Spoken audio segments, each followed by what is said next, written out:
दोस्तों, लाल बाग का राजा, मुंबई का वो गणपति उत्सव जहां लाखों लोग घंटों लाइन में खड़े रहकर एक ही दुआ मांगते हैं, बप्पा मेरी सुन लो। यहां कहा जाता है जो दिल से मांगो बप्पा वो जरूर देते हैं। लेकिन इस बार कुछ ऐसा हुआ जिसने सबको झकझोर दिया। एक साधु वीआईपी लाइन में गया, उसे थप्पड़ पड़ा, जेल भेजा गया और फिर उसी रात चमत्कार गणपति बप्पा प्रकट हुए। अगर आप भी मानते हैं कि भगवान के दरबार में कोई छोटा बड़ा वीआईपी नॉन वीआईपी नहीं होता, तो वीडियो को लाइक करें और कमेंट में लिखिए गणपति बप्पा मोरया, लाल बाग का राजा, जहां वीआईपी और आम भक्तों के लिए अलग अलग लाइनें होती हैं। उस दिन एक काफिला रुकता है, मंत्री जी पधारते हैं। साहब आ गए, रास्ता खाली करो। मंत्री वीआईपी लाइन से सीधे दर्शन करते हैं। कैमरे चमकते हैं, पुलिस सलामी देती है, भीड़ में पीछे खड़े आम लोग कुड़कुड़ाते हैं। हम 4-4 घंटे से खड़े हैं और ये सीधे अंदर। थोड़ी देर बाद एक मशहूर फिल्म एक्ट्रेस अपने बॉडीगार्ड्स के साथ पहुंचती है। लोग मोबाइल से फोटो खींचने लगते हैं। पंडाल के दरवाजे फिर से खुल जाते हैं। मैडम को वीआईपी दर्शन कराओ। भीड़ का गुस्सा और बढ़ता है। किसी का कमेंट, लगता है भगवान भी अब सिर्फ बड़े लोगों के लिए रह गए हैं। उसी समय भीड़ से एक साधु आता है, गेरुआ वस्त्र, तिलक, माला, चेहरा शांत, आंखें गंभीर। वो भी वीआईपी लाइन की ओर बढ़ता है। अबे ये वीआईपी लाइन है, तू लाइन में लग, साधु शांत स्वर में कहता है। क्या भगवान के दरबार में भी कोई वीआईपी होता है बेटा? भीड़ वाह वाह करती है। लेकिन तभी इंस्पेक्टर गुस्से में आता है। बहुत ज्ञान बांट रहा है, मंत्री है क्या तू? चल थप्पड़ खा और चल थाने। थप्पड़, भीड़ में खुसर पुसर। मंत्री जी तो अभी वीआईपी लाइन से निकले, उन्हें कुछ नहीं कहा, उनका स्टेटस है। ये बाबा क्या नेता है? साधु को जीप में डालकर थाने लाया गया।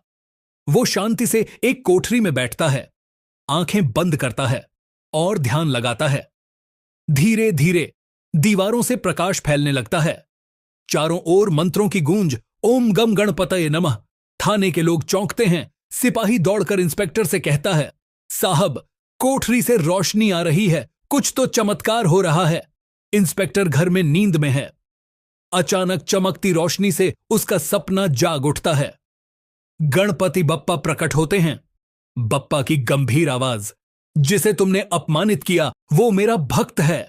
मेरे दरबार में मंत्री हो या साधु, सब बराबर हैं। तूने भेदभाव किया, अब प्रायश्चित कर। अगर सच्चे मन से क्षमा मांगनी है तो सबके सामने जाकर मांगनी होगी। इंस्पेक्टर घबरा जाता है, पसीने से भीग जाता है। सुबह इंस्पेक्टर दौड़ता हुआ थाने आता है। भीड़ पहले से मौजूद है। वो साधु के सामने झुक जाता है। बाबा मुझे माफ कर दो, मेरी आंखें खोल दी आपने।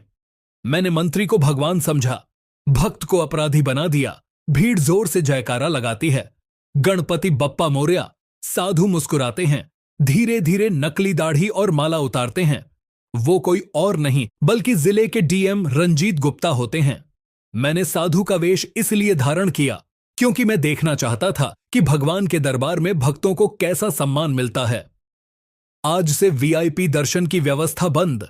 भगवान के दरबार में वीआईपी और आम भक्त जैसी कोई दीवार नहीं होगी। हर भक्त बराबर है।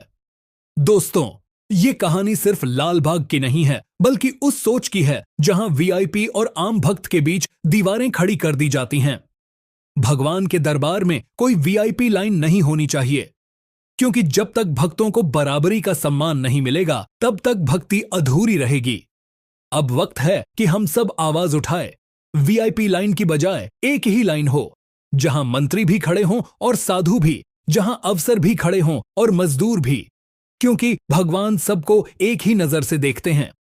उनके दरबार में स्टेटस नहीं, सिर्फ श्रद्धा मायने रखती है।